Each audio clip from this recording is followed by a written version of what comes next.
त्यसै गरी 17 नम्बरमा हेरौँ, if the 5 sin theta equals to 4 find the value of cos 2 theta.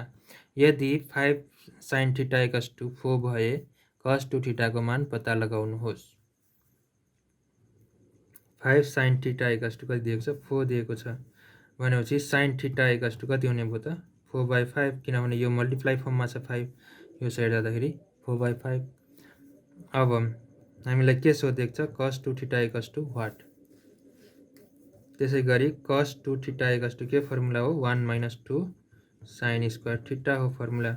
त्यसै गरी 1 - 2 इन्टु sin थीटाको फर्मुला कति हो त, भ्यालु 4/5 को होल स्क्वायर। त्यसै गरी 1 - 2 इन्टु 4 को स्क्वायर भनेको 16 डिभाइड बाई 5 को स्क्वायर भनेको 25। त्यसै गरी 1 - 16 इन्टु 2 गर्दाखेरि 32 डिभाइड बाई 25।